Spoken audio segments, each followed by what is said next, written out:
movie conduct. I'll fuck around and snort a key and pick a fight with a locksmith.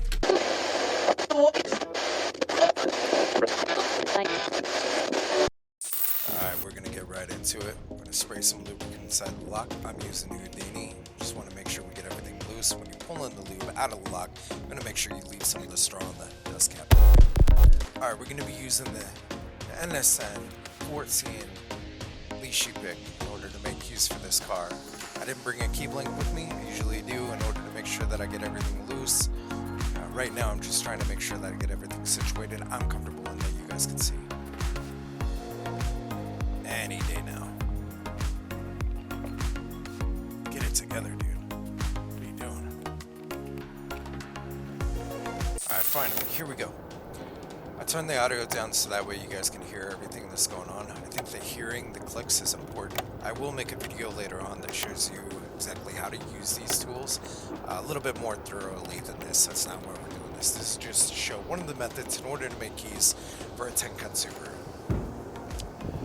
So as I'm picking it, I'm just going through, checking bounce, checking resistance. I'm gonna add resistance, we're gonna pick it. Resistance, we're gonna pick it. Resistance, we're gonna pick it. We're actually gonna pick this one twice.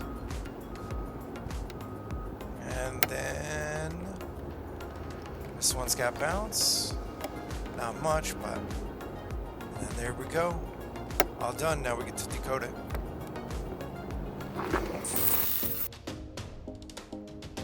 Alright, here we go.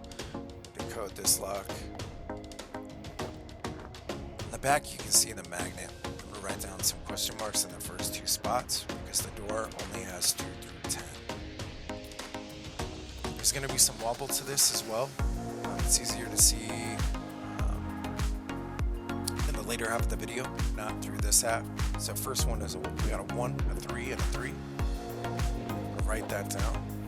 You can use a code like Blackhawk, Instacode, Code Source. I don't know anybody that uses Code Source anymore.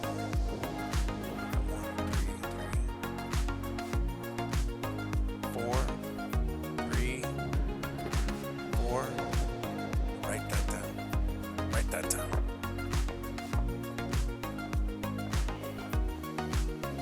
It takes me longer to decode it than what it does to pick it. Alright, there we go. Last two. I'm going to walk you through and I'm going to show you like the wobble.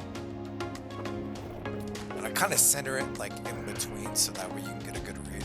So we know that like the first one is a 1. Right there it's reading a 2.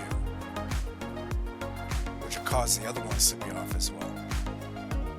Now if I raise it up a little bit, there we go. We get the 1. Then we get the 3 and the 3.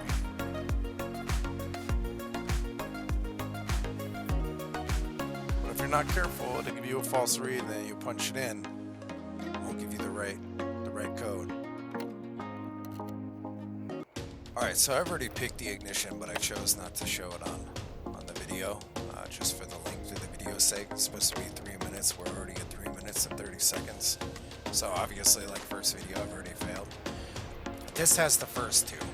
So I mean, realistically, all I have to do is decode the first 2, and then I'd be able to make a key for it. But the ignition actually has 1 through 10. It has the whole entire set of everything that you need in order to make the keys for it. So we're just gonna go ahead and decode it. Double check our work on the door to make sure that everything is right. Even then, like I still wouldn't be able to, pull a door panel and make a key for this thing in less than 5 minutes. This tool is just the way to go. There are other ways to make keys, and this tool is the way to go. Alright, thanks for watching. Here are the cuts for the car. If you want to go and steal it from the junkyard, be my guest. I chose to use a junkyard vehicle just so I could show all of the cuts and give a really good demonstration. I don't have to worry about the security of the car being stolen.